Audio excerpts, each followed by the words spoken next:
Hello, MCU fans. Today we're going to take a look at the question of whether or not Iron Man works better in 2008. Now, this is the OG MCU movie, and I have seen it placed all over. I mean, it's been in 2008, 2009, some timelines even 2010. But where does it work best? Well, the Marvel Cinematic Universe official timeline book won't be out for another few weeks. However, Amazon.com released several preview pages, so we know exactly where it's going to be placed when the book comes out, and that is in 2008. But does that work better?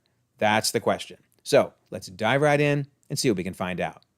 Now, all through the month of October, I am running a contest on the channel. All you have to do to enter is be a subscriber and leave a comment. To celebrate hitting 10,000 subscribers, there will be 5 winners chosen and announced in early November. And if you're a lucky winner, you can choose from one of these 3 books or one of the new Steel books. So best of luck, and thank you to everyone who supported this channel. I really, really appreciate it. All right, so this series is now coming to an end. What I was doing with this series is basically covering all of the more controversial or trickier timeline placements, and thanks to Amazon.com releasing not only some preview pages, but also the entire index, we were able to figure out pretty much the entire timeline. And I did another video where I go through all of that if you want to check out that video. But the reason I did these separate videos is when the timeline book comes out in a few weeks, I really want to focus on the things that are in it, not on all of these more controversial placements. So I did these videos in advance, so you can go back and go, oh yeah, that's why Thor is in 2025, etc. So I hope you've enjoyed these. I've had a lot of fun putting them together. And now, on to Iron Man 1. All right, so the preview pages that I mentioned show us everything we need to know about what the timeline book is going to give us, right? It tells us that Iron Man 1 starts in early 2008 and that it ends in spring of 2008. So that's very helpful. It also tells us that the Incredible Hulk, which we're going to see why this is important because it ties in with Iron Man 2, that Incredible Hulk is in 2010. And then another preview page says that Natasha Romanoff joins Stark Industries in spring of 2010, and Blonsky does his attack on Banner in spring of 2010. And then this one's crazy. They actually give us a month and a day, May 5th of 2010. That's really specific for the Grand Prix assault. That's when Whiplash attacks Stark when he's driving in the race car. So this is a lot of information about both Iron Man, Hulk, and Iron Man 2. So it lets us really place things on the timeline. So we're going to get into this, and we're going to talk about why we need to look at even Civil War and Spider-Man Homecoming, Thor the Dark World, Avengers, etc., to be able to look at all the different ways that these movies tie back to the original Iron Man movie. It's amazing. So much ultimately ties back into this and its placement. Now, we learned from the timeline book several things. That it takes place in 2008, right? That it starts in early 2008 rather, and that it ends in spring. So that's around a May, at latest June, but probably a May timeframe. That's wild. And we also learned, of course, that the Hulk and Iron Man 2 are in 2010. So let's talk first about Iron Man. Why is it in 2008? Okay, so what we learned from the movie is that Iron Man was in captivity for 3 months because he says, you know, I've been in captivity for 3 months. Then when he gets back and makes the announcement that Stark Industries is no longer going to sell weapons, there's a Mad Money episode making fun of him. And you can see in the upper right corner there, May 4th of 2008. So they give us a really solid date, May 4th, 2008. We then see that he finishes his Mark III armor on the 16th. It does tell us it's a Thursday, but it doesn't tell us the month. However, as we saw from the timeline book, it's early spring, or it's spring rather, I should say. So, you know, it kind of makes sense that this is all moving pretty quickly through the movie, and we're probably still in May. Then we also know Tony sets up an appointment with Coulson on the 24th, because Coulson says, how about the 24th at 7 p.m. at Stark Industries? And notice Tony's a little distracted. That's because he's seeing Pepper. And I'm going to come back to that scene because it's actually a really important scene. But nonetheless, we learned that on the 24th, which again, I'm guessing is probably May, because it's spring. The movie has to end in spring, so probably in May. And of course, on this 24th date, that's when all hell breaks loose, when Stain attacks, and of course, the movie ends. Okay, so that seems to work okay with what the timeline book has said, that it's 2008 and it's kind of February through May. Then we get the second most controversial graphic in all of the MCU. That would be 6 months later. Now, the most controversial, of course, is 8 years later from Homecoming. Oy vey. We're not even going to get into that. In the comments, if you don't know what that is, you can ask me and I'll tell you more. But anyway, that's the worst. But this one is actually the second most controversial and confusing because this basically said, hey, Iron Man 2 picks up 6 months after Iron Man, even though Iron Man came out in May of 2008 and Iron Man 2 in May of 2010. So they seemingly retconned Iron Man 2 and pulled it forward in the timeline. Not sure why they did that. They didn't need to, but they did, and it has created so much carnage.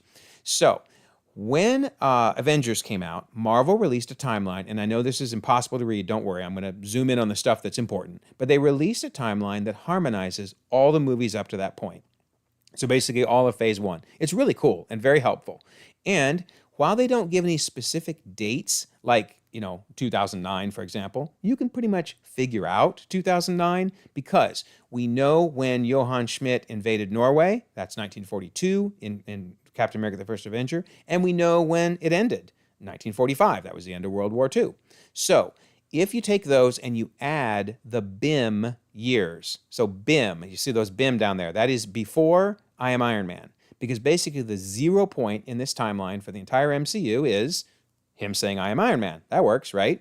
So then you take 1945 plus 64, and if you take 1942 plus 67, you get 2009. So the way that Marvel solved this issue is exactly what I said. They pulled Iron Man forward a year. But that's not enough. It's not enough just to bring it a year forward, because now you'd be in May of 2009. But it said it's only 6 months later, in May of 2010, that Iron Man 2 happens. Well, they took care of that too, because they said, hey, guess what? We're going to say that Iron Man 1 actually took 9 months. Not just a few, not just 3 or 4 months, but 9. Holy mackerel. Now, I have always questioned that, because to me, the Iron Man movie does not seem like it would take 9 months. I mean, he was able to build the Mark I armor in that cave with a box of scraps in 3 months, right? In 3 months. He built it. Yet, this would mean then it took him 6 to build the next armor. That's hard to believe. So yeah, I've always wondered, did this really make sense? But honestly, it was the only way they could make this work because of the 6 months later. So they're saying basically there's 9 months from the beginning of the movie to I Am Iron Man. Then they're saying, aha, now our 6 months works because between I Am Iron Man, 6 months AIM after I Am Iron Man, that's when we get to Iron Man 2 and Fury's big week. Okay, so to summarize this, right? Originally, one would have thought, by just watching the movie, that Iron Man went from February to May of 2008. And that Iron Man 2, and we'll see why I'm saying it's in May in a moment, but anyway, is in May to June of 2010.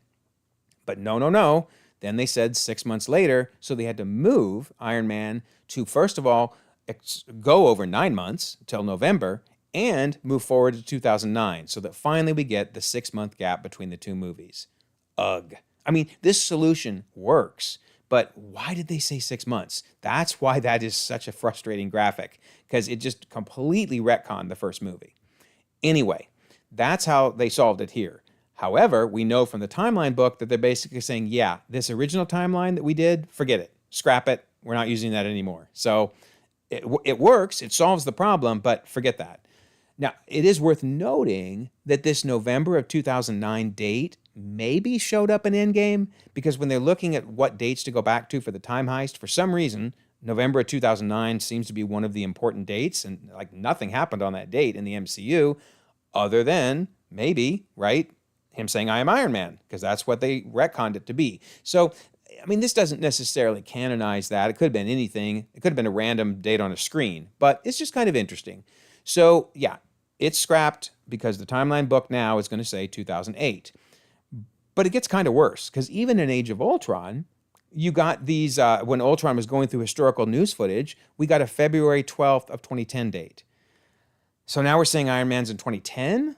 I mean, and plus this doesn't even work because he wouldn't have started building his suit in February. He didn't build the suit. It wasn't ready until till May. So it just doesn't even work. This date is a mess.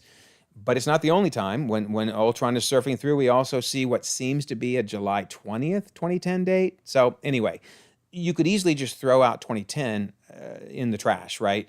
other than there was a 10-year anniversary timeline that said Iron Man's in 2010. Now, my understanding is this is not necessarily endorsed by Marvel, that the publisher just tried to put something together and is later admitted it's faulty. In fact, look down below. Black Panther in 2017? No, that was right after Civil War. And Infinity War in 2017? No, it's in 2018. So this thing's a mess, but you can see why some timelines had 2010. So we've seen Iron Man in 2008, 2009, and 2010. Yikes. But bottom line, the timeline book is saying no, it's from February to May of 2008. Okay, fine. So does that work with some of the other movies? Well, let's look at Civil War for a minute. The nice thing is this finally makes Vision's line work perfectly if it's in 2008, not 2009. Because remember, the Vision says, in the 8 years since Mr. Stark announced himself as Iron Man, ... Well, 8 years from 2016 would put us in 2008. And it's hard to imagine Vision would be wrong. I mean, we can excuse, and we will have to excuse a couple times, people forgetting exactly when something happened. I'm thinking Vision is going to be right. So, okay, great, that works. What about Spider-Man Homecoming? Does that work? Yeah, there's actually a fun little line at the end of the movie where Happy says, I've been carrying this, referring to the engagement ring, since 2008.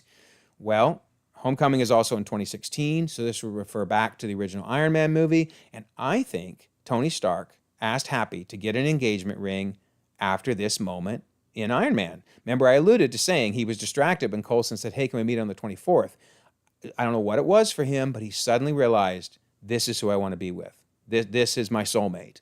That's pretty cool. So the Happy Hogan line, I think it was soon after this scene that Stark said, hey, get an engagement ring, hold on to it, I may need it. So very cool. I like that. That's very cool. So both Civil War and Spider-Man Homecoming perfectly work with the 2008 placement. Awesome. So let's talk about Hulk for a minute, because we're going to see how, Hulk and Iron Man 2 and Thor are all connected, and so its placement helps us with Iron Man 2 being in 2010.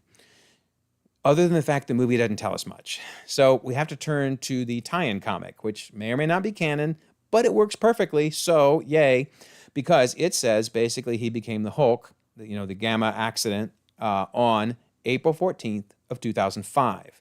The reason I say that works perfectly is, in the actual movie, Ross says he made it 5 years and got across borders without making any mistakes. So 5 years after 2005 would be 2010. Perfect. Also, Iron Man 2 has footage from the events literally happening in the Incredible Hulk movie. Now, it's been theorized by some of, well, this is stock footage, so it doesn't necessarily mean they're all happening simultaneously. But it's clear from the pages that we looked at, those preview pages, that Incredible Hulk is happening simultaneously with Iron Man, so that's awesome. So that means that Iron Man 2 fits well in 2010 because Hulk fits in 2010. So, okay, great. That's nice. So Hulk fits in there. Perfect. We may as well get to it, right? Can't put it off any longer. Let's talk about Iron Man 2. So, does Iron Man 2 work in 2010, or should it be moved? Well, let's see. First of all, there's some promotional materials that, are they canon? Are they not? I don't know. But I will say that at the time, they were promoting this movie as the Stark Expo in 2010. Which the movie came out in 2010, so that kind of works. So whether or not you believe this is canon, it certainly indicates they thought the movie was in 2010. Great. Here's some more from the website, because this was a website promoting it. Notice opens May 7th of 2010. Down below, Stark Expo 2010. We're going to see that May 7th date may not be canon, but 2010 is the key here. And just keep that in mind. May 7th may or may not work, and we'll see why. But anyway, 2010, that's important. The Wakanda Files, which I am told is canon, and I believe it should be. This is the book written by Shuri, who was collecting information about technological advances across the MCU. It's really fun. Check it out if you've never seen it. I got mine from the library, but I need to buy one because it's a really good book. But notice it mentions the Senate Armed Services Committee meeting, which was the beginning of Iron Man 2, is in 2010. So that's yet another reference to 2010. And then we get this Avengers deleted scene, which this is going to be an important thing we'll come back to in a moment. But notice, and whether, by the way, deleted scenes are considered canon, everybody has different opinions on that. this still has interesting information, so it's worth pointing out, even if it's not official canon, but it seems like it should be. Anyway, notice Stark, under his employment, was CEO of Stark Industries until 2010. And of course, that's because he gave over to the company over to Pepper in 2010, in Iron Man 2, rather, I should say. So that works perfectly. Then in the movie itself, the big race when Tony gets attacked by Whiplash is during the Grand Prix de Monaco Historique, which is a biannual event on even years. So 2010 would work better. And I do want to point out, this is not the Monaco Grand Prix. This is the Grand Prix de Monaco Historique. That's important because there's actually two different races with basically the same name, and it's a little confusing. So just hold on to that thought. We will come back to this. But the key point here is it's on even years, at least in the real world. But this is nice. Here we finally get a date in actually Iron Man 2 of 2010. And this is the day after the race, which we're going to come back to this because this is a big deal. But also this is what gets a little weird because this doesn't necessarily work with the 5/7 opening date for the expo because that was earlier in the movie. So apparently the 5/6 is what's canon, not the 5/7, because the 5/7 was on a promotional website. This is actually in the movie. But yeah, everything seems to point to Iron Man 2 being in 2010. Yay. So that's not controversial, right? Well, we need to talk about this, right? We got to talk about this. So we know that it seems, at least, that Iron Man 2 is 6 months after Iron Man. But let's talk about this. So the movie actually doesn't start with that graphic. It starts with an opening scene where Whiplash and his father, his very sick father, are watching the Stark newscast from Iron Man 1. And notice it was live, and then it's being rebroadcast in Russia. So I guess it's remotely possible that this is time delayed by a couple days, who knows, weeks, who knows how long it took. This could even be a recording that a Whiplash made and that he's been watching and getting frustrated about. So there could actually be a time gap between the end of Iron Man 1 and this scene where basically they're watching it as his father's getting sick. But for the minute, let's just assume it's live and not go that route. I'm throwing that out as a possibility, but I don't think we even need to go there because there's a much better explanation for why it's actually 2 years between the two movies. So they're watching this footage, right? And then his father dies, and Whiplash decides, that's it, I'm getting revenge.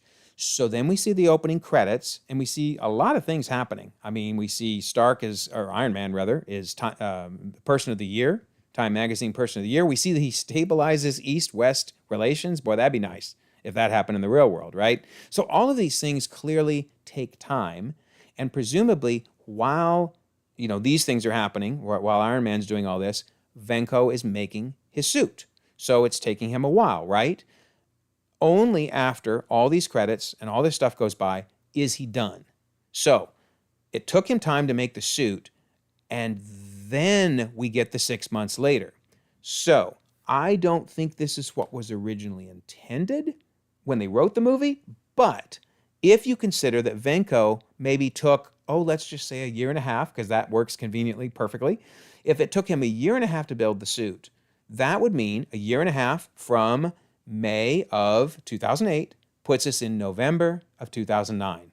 And then 6 months later is when the movie starts. So the real question is, 6 months from what, right? Is it 6 months from the end of Iron Man 1, or is it 6 months from when he finished the suit? Well, based on the timeline book, I'm going to say it's 6 months since he finished the suit, right? Because that works. So how does this work with the rest of the movie? Does this work if we go that route? Well, we know that after the 6 months later, we move to Stark at the opening of the expo in 2010, and then pretty much the next day, he appears before the Senate committee when Justin Hammer, my man, Justin Hammer, I love him. I can't wait to have him come back. Supposedly he's coming back for Armor Wars. That will rock. Anyway, Justin Hammer says, we all know why we're here. In the last 6 months, Anthony Stark has created a sword of untold possibilities. Yikes. I mean, that line sure seems to indicate 6 months from the end of Iron Man 1, when he declared, I am Iron Man.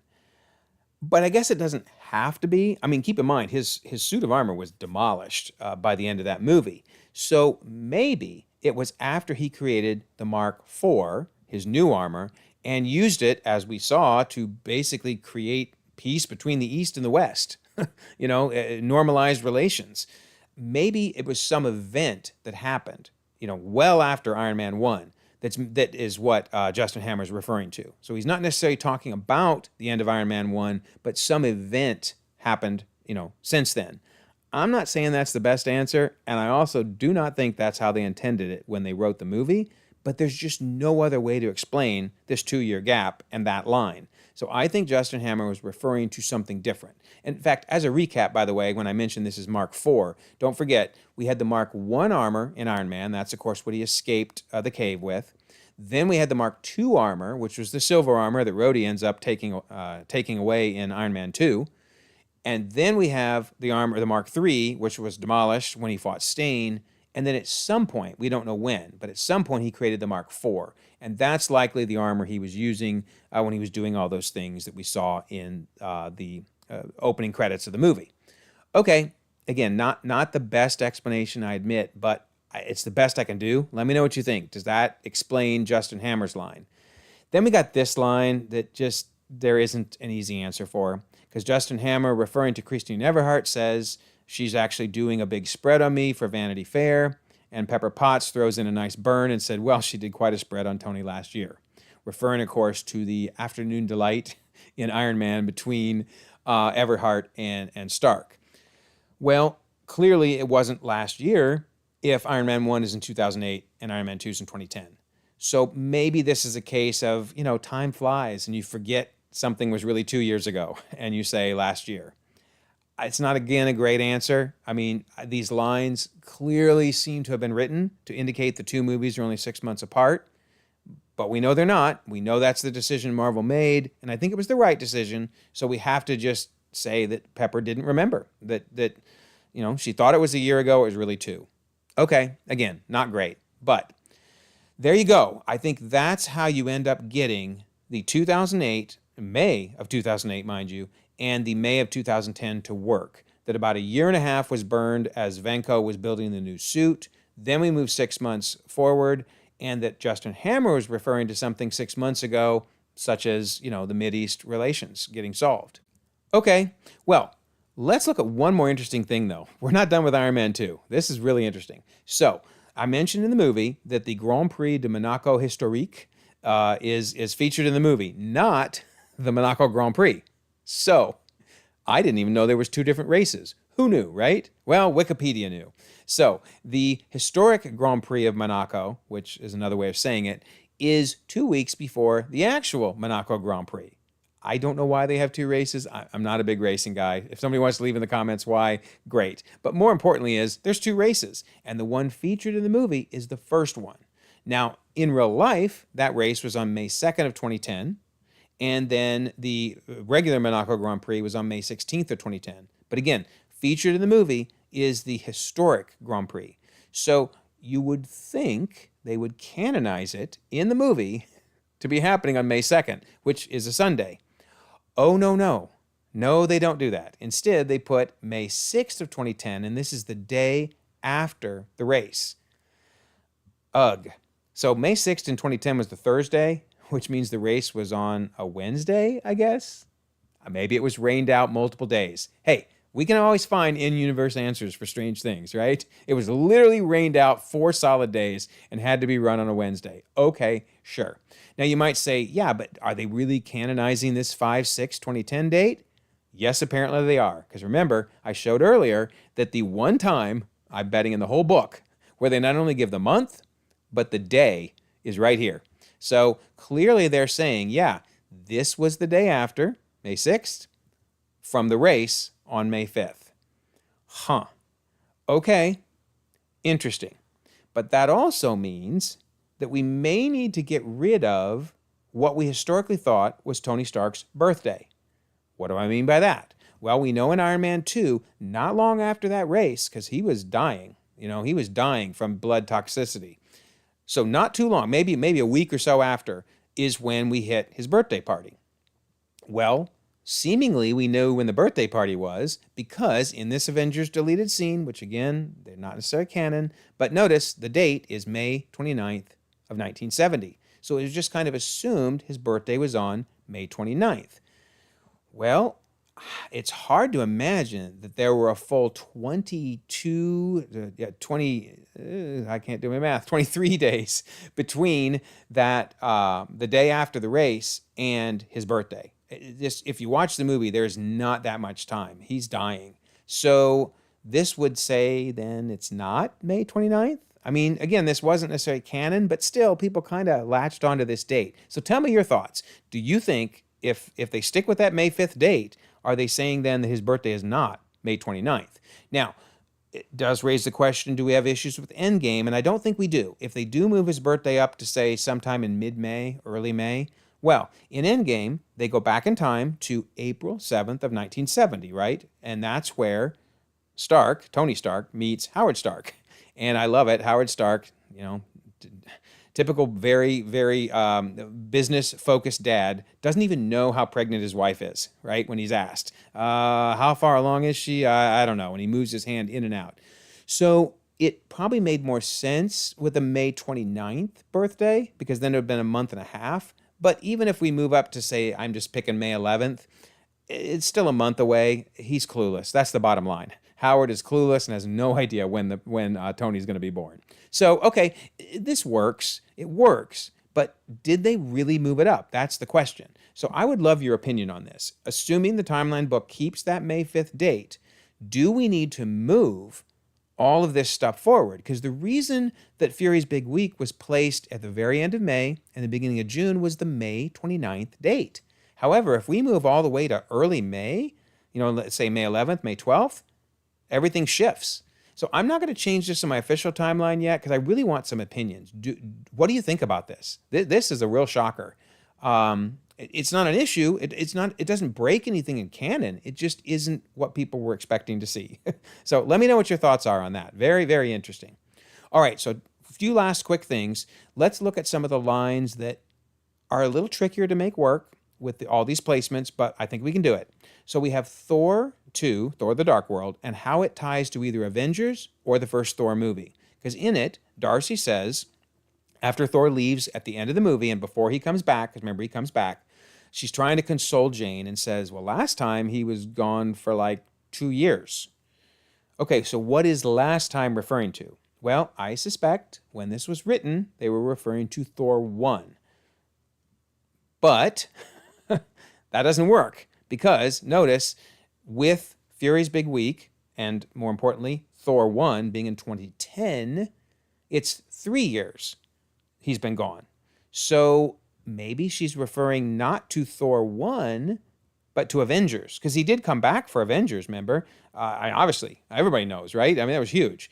And that would make it 1.5 years, so not really 2 years. So I don't know that line works real well, but you can see now why some people moved Fury's Big Week to 2011 and Iron Man all the way to 2010, because that line. So, I guess she was referring to Avengers, and she rounded it up to 2. So, not perfect, but I guess it works. Okay, this one at least works well. So, Black Widow in Avengers, when talking to Bruce, says, you've been more than 1 year without an incident. Okay, that would mean it's been more than 1 year since Incredible Hulk, which, yay, that actually works. It's been almost 2 years, in fact, but it's been more than 1 year. Yay. On the other hand, this does not work so well. So Avengers tying to Thor. We have Nick Fury saying last year, Earth had a visitor from another planet. Last year. Well, yeah, that doesn't work, right? Because it was 2 years ago. So from an in-universe standpoint, we have to assume again that Fury, he's a busy man. He's got a lot going on. Just like Pepper Potts can't remember when something's 2 years ago. He didn't remember. It feels like it was yesterday to him. Ugh. But here's the real key. Avengers is frustrating because there is not any way to make Incredible Hulk be more than 1 year before Avengers, yet Thor be last year. I mean, if you can find a way to do it, let me know. But it just doesn't work. So in the same movie, 2 different lines place Fury's Big Week at 2 different places. Oi. So we kind of just have to assume both Fury and Pepper, they're busy, they don't have a good memory. Bottom line. Okay. Wow. So there you go. One last thing, though, I will throw in, because I get asked this all the time. When did Steve Rogers, get unfrozen? A lot of people would like it to be during Fury's big week. I mean, you already have Hulk and Iron Man 2 and Thor and all this craziness. But according to at least the Fury's Big Week comic tie-in, it was 1 year later. You can see under the epilogue, it says 1 year later. So if Fury's Big Week is in 2010, that puts Steve being unfrozen in 2011. So basically somewhere in this time frame. So after the big week, but before Avengers. And that's a reason, by the way, why Fury's Big Week works well in 2010, because it lets there be a gap between the time when Steve Rogers is unfrozen from ice. So we'll have to see when the timeline books places it. I really hope it's in 2011. We'll find out soon. But all right, there you go. That is everything. So here's the overall timeline. Notice we've been talking about, obviously, Iron Man and then Fury's Big Week.